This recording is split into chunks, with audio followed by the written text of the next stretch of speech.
El diario de Curwen llega gracias a Cambista, la primera casa de cambio online con seguridad biométrica. Disfruta y ahorra con sus beneficios exclusivos y cambia a un precio insuperable con el cupón Curwen. El diario de Curwen también llega gracias a Bit. ¿Notaste que todo está a un bit de distancia? El estadio, tu casa, el centro de vacunación, el trabajo y la universidad. Estés donde estés y vayas donde vayas, siempre hay un Bit para ti. Bit, ¿a dónde vamos? En el especial de hoy vamos a revisar dos noticias importantísimas del último fin de semana. Por un lado, el Poder Judicial ha determinado que la hija del presidente Pedro Castillo, Jennifer Paredes, pasará los próximos 30 meses en prisión preventiva, y por el otro, IDL Reporteros ha revelado que la fiscal de la Nación, Patricia Benavides, habría mentido cuando dijo que nunca se reunió con la fiscal que investigaba a su hermana y que el supuesto informe de baja producción con el que justificó su salida no tiene ningún sentido. ¿Cuáles son los detalles más importantes de todas estas noticias? Esta es la pregunta que vamos a responder en el video de hoy. Pero antes de empezar, como siempre ya sabes, suscríbete al canal, sígueme en TikTok, @diario de Curwen, déjame un pulgar arriba. Gracias totales a toda esa gente brava que mantiene con vida este canal a través de sus terribles llaves y plines. Ahora sí comencemos. Noticia número 1. El Poder Judicial ha determinado que la hija del presidente Pedro Castillo pasará los próximos 30 meses en prisión preventiva. Esta historia parece complicada, pero es bastante sencilla, y si no sabes nada de este tema, no te preocupes que hoy lo vas a saber. El 10 de agosto, en este video que aparece en pantalla, te conté que Jennifer Paredes, la hermana menor de la primera dama que fue criada como una hija por el presidente Castillo, fue grabada en un centro poblado de Cajamarca hablándole a la gente sobre una obra a pesar de no ser funcionaria pública, que debido a este video en el que también aparece un sospechoso empresario llamado Hugo Espino Lucana, la fiscalía empezó a investigarla, que por todo lo que encontraron en esta investigación, como los contratos millonarios con el Estado que tuvieron Hugo y Angie Espino Lucana y las transferencias por 90,000 soles que realizaron los hermanos de la primera dama Walter y David Paredes a las cuentas de los hermanos Espino Lucana, la fiscalía solicitó que Jennifer Paredes, los hermanos Espino Lucana y el alcalde de Anguía, José Medina, los supuestos integrantes de una organización criminal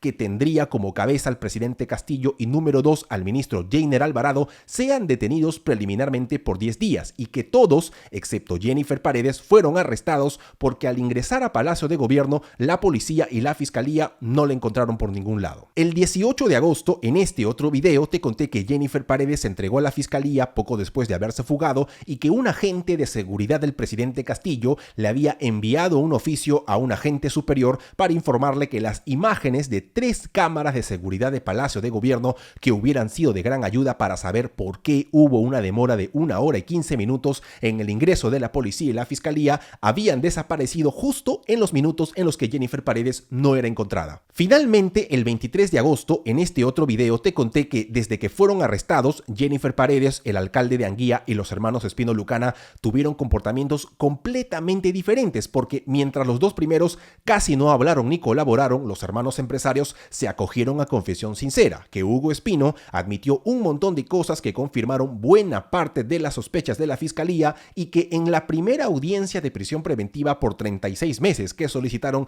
contra Jennifer Paredes y José Medina, la fiscalía, que había actualizado el esquema de la presunta organización criminal y señalaba a la hija del presidente como una supuesta lobista encargada de contactar autoridades como los alcaldes de Chadín y Chachapoyas para ofrecerles rapidez y eficiencia en la ejecución de proyectos con la intención de utilizar las empresas fachada de los hermanos Espino Lucana, había presentado pruebas sumamente graves contra Jennifer Paredes, como sus depósitos por más de 90,000 soles, a pesar de haber declarado que solo ganaba 1,500 soles mensuales, y los sellos de las autoridades locales que encontraron en su casa en Chota, solo por mencionar algunos. ¿Por qué es necesario recordar todo esto? Porque ayer, domingo 28 de agosto, el juez Johnny Gómez dijo que, después de haber revisado toda la información y escuchado ambas partes, determinó que se cumplieron los 3 presupuestos que tienen que cumplirse para aprobar cualquier prisión preventiva: que haya un nivel de sospecha grave respecto a los delitos por los que se le investiga, que la pena sea mayor a los 4 años y que exista un peligro procesal,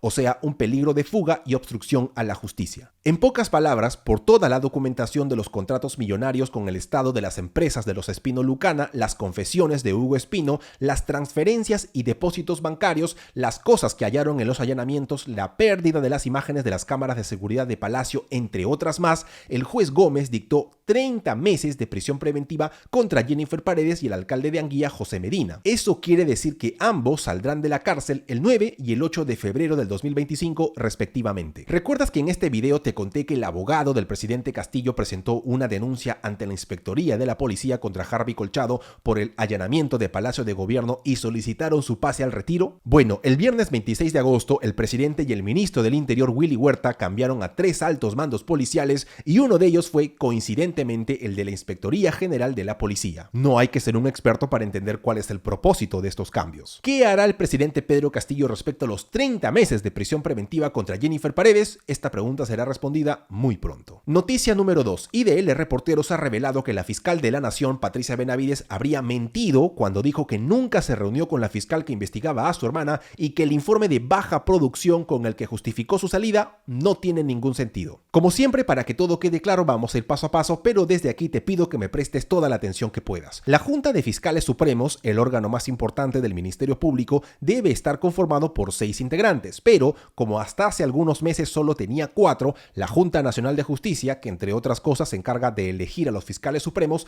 hizo un concurso público que tuvo una etapa de entrevistas y terminó con Patricia Benavides Vargas y Juan Carlos Villena como los elegidos, y una semana después, cuando ya estaba completa, la Junta de Fiscales Supremos eligió a Patricia Benavides como la nueva fiscal de la Nación por los próximos 3 años. Hasta ese momento, lo poco que se sabía de Patricia Benavides era que había sido adjunta de la Fiscalía de la Nación por muchos años, o sea que había trabajado con Pablo Sánchez y Pedro Chávarri cuando ocuparon este cargo, y que su hermana, la jueza superior Emma Benavides Vargas, un personaje importantísimo en esta historia, estaba siendo investigada por el propio Ministerio Público por su supuesta participación en una organización criminal dedicada a cobrar sobornos de hasta $150,000 a cambio de liberar narcotraficantes. Desde que Patricia Benavides fue elegida como la nueva fiscal de la Nación, varios medios, independientes sobre todo, han publicado informes que nos permiten saber cómo fue que su hermana empezó a ser investigada. El 22 de junio, el portal Convoca.p publicó este informe que nos cuenta que Hilario Rosales Sánchez, un ex policía que estuvo preso por formar parte de una red de tráfico de terrenos, denunció que en el 2014 recibió la visita de un misterioso abogado que se presentó como intermediario de Emma Benavides, le dijo que si quería salir de la cárcel tenía que pagar $100,000 y que no se preocupe porque si alguien apelaba, un juez de confianza llamado César Inostroza Pariachi se encargaría de confirmar su libertad. El 12 de agosto, Hildebrand en sus 13 publicó este otro informe que nos cuenta que como no había forma de que junte tanta plata, Hilario Rosales rechazó la oferta, pero se dedicó a investigar el caso, encontró hasta 16 resoluciones de narcos que salieron en libertad tras contactar al misterioso abogado y lo denunció ante el Ministerio Público. Y finalmente, el 26 de agosto, IDL Reporteros publicó este otro informe que nos cuenta que la fiscal Bersabet Revilla, la que empezó a investigar este caso, descubrió que en el 2014, gracias a una resolución en la que Emma Benavides fue ponente, un importante acopiador de cocaína del Brain llamado José López Quispe, alias Papitas, salió en libertad, y que en el 2015, otra vez gracias a una resolución en la que Emma Benavides fue ponente, un peligroso narcotraficante colombiano llamado Roberto Gómez Herrera, alias Huevo, también salió en libertad. ¿Recuerdas que hace un momento vimos que la Junta Nacional de Justicia hizo varias entrevistas para elegir a los nuevos fiscales supremos? Bueno, el 30 de mayo, cuando entrevistaron a Patricia Benavides, le preguntaron por el caso de su hermana y su respuesta fue exactamente la siguiente: existe una investigación que se viene llevando al colegiado en el cual integra mi hermana, pero esa investigación lo viene desarrollando una Fiscalía Suprema a la cual no tengo ningún tipo de injerencia. Además, ni éticamente ni legalmente, por cuanto existen causales cuando algún familiar o amistad cercana tiene algún proceso, uno tiene la voluntad de excusarse, apartarse de esta investigación. No tiene por qué conocerlo uno. Existe, como le digo, éticamente jamás interferiría o tendría injerencia en una investigación donde un familiar esté investigado. En pocas palabras, para terminar con esta primera parte, la Junta Nacional de Justicia sabía que la hermana de Patricia Benavides estaba siendo investigada cuando la entrevistaron, pero como ella dijo que no haría nada al respecto, la eligieron como fiscal suprema y la Junta de Fiscales Supremos le eligieron como fiscal de la Nación. Como fiscal de la Nación, Patricia Benavides empezó a tomar decisiones importantes, como continuar con la investigación por presunta organización criminal que Pablo Sánchez inició contra el presidente Pedro Castillo o conformar el equipo especial de fiscales contra la corrupción en el poder, y estas decisiones ocasionaron que el gobierno empiece a atacarla, como la vez en la que Beder Camacho, el subsecretario general de Palacio que renunció el domingo 28 de agosto, le envió información falsa a Hildebrand sobre supuestos plagios encontrados en su tesis. Sin embargo, además de tomar estas decisiones, la fiscal de la Nación también ha estado haciendo cosas bastante preocupantes, y la primera, la más grave de todas, está directamente relacionada a la fiscal que investigaba a su hermana. Me imagino que esta noticia ya la escuchaste. El 26 de julio, Patricia Benavides mandó a la fiscal Bersabet Revilla a otro despacho, ocasionando que renuncie al Ministerio Público después de una carrera intachable de 40 años,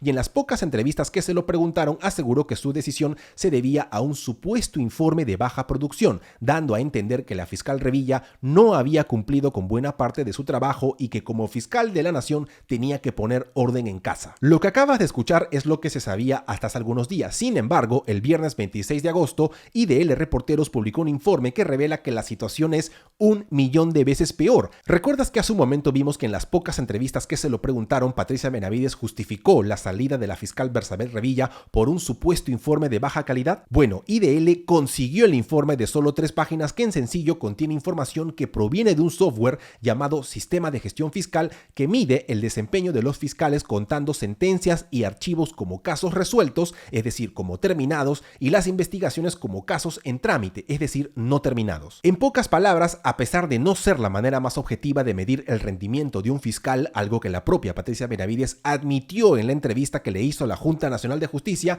a más casos terminados, mejor el rendimiento del fiscal. ¿Y qué dice el informe de la fiscal Revilla? Seguramente tiene más casos no terminados que terminados y por eso la sacaron, ¿verdad? Bueno, si observamos el informe, notaremos que en el 2019 la fiscal Revilla asumió 237 casos y terminó 101, lo que da una productividad del 42,6%. En el 2020 asumió 288 y terminó 161, lo que aumentó su productividad al 55,9%, y en el 2021 asumió 371 y terminó 272, lo que volvió a aumentar su productividad hasta el 73,3%. En el 2022, en los 6 meses que estuvo en el Ministerio Público, su productividad fue notoriamente mayor a la del resto, mientras que la Fiscalía Suprema Especializada en Corrupción de Funcionarios tuvo 38,8% y la primera Fiscalía Suprema Transitoria solo 3,9%, la fiscal Revilla tuvo un porcentaje de productividad del 47,2%. A pesar de todo lo que acabas de escuchar, a pesar de que su porcentaje de productividad no dejó de crecer desde el 2019, el informe concluye que la fiscal Revilla tuvo un, abro comillas,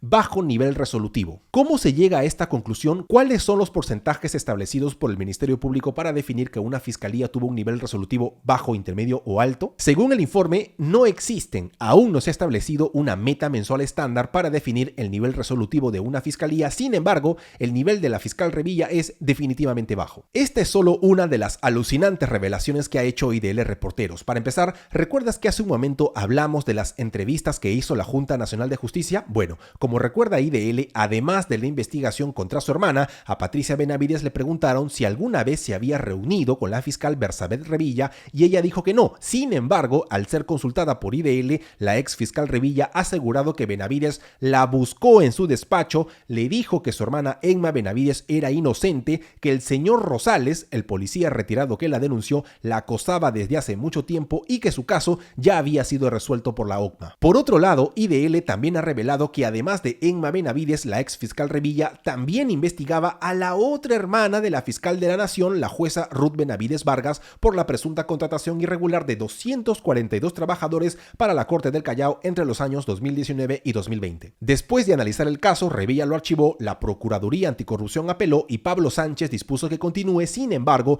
cuando iba a retomar la investigación, Patricia Benavides la mandó a otro despacho. Finalmente, ya con esto terminamos, el 26 de agosto la Junta Nacional de Justicia publicó el comunicado que estás viendo en pantalla, que en resumen dice que están procesando las denuncias que se han presentado contra Patricia Benavides, pero que no van a aceptar presión alguna en el ejercicio de sus funciones. En conclusión, ellos sabrán qué hacen y qué no hacen al respecto. ¿Por qué sacó a la ex fiscal Revilla por bajo rendimiento cuando los hechos demuestran lo contrario? ¿Por qué le dijo a la Junta Nacional de Justicia que nunca se reunió con la ex fiscal Revilla, pero ella dice que sí lo hizo y que le pidió que no investigue a su hermana? Si Revilla miente, ¿por qué no la denuncia por difamación? ¿Podría su hermana, la jueza Emma Benavides, explicar cómo hizo para ser propietaria de 8 inmuebles en Lima, un lote en la playa, un terreno en Huancavelica, una camioneta Mazda de $21.900 y una camioneta Porsche Cayenne de $72.000? Ojalá y algún día la fiscal de la Nación responda a estas y no a otras preguntas que nadie le hace. Para hacer este tipo de videos se requiere de mucho tiempo, esfuerzo y dedicación. Soplarse audiencias completas y revisar el archivo es un trabajo que casi nadie quiere hacer. Colabora con este pequeño y humilde programa para que pueda seguir sobreviviendo, pero sobre todo para que siga siendo de acceso público. ¿Y tú qué opinas de todos estos casos? Deja tu respuesta en la caja de comentarios y cuéntanos por qué. Nos vemos mañana a las 6:30 de la mañana con un nuevo video y recuerda que para participar de un Zoom en vivo todos los sábados a las 11 de la mañana, lo único que tienes que hacer es ingresar a la web que aparece en pantalla y suscribirte en Patreon. Difunde la información, comparte el video.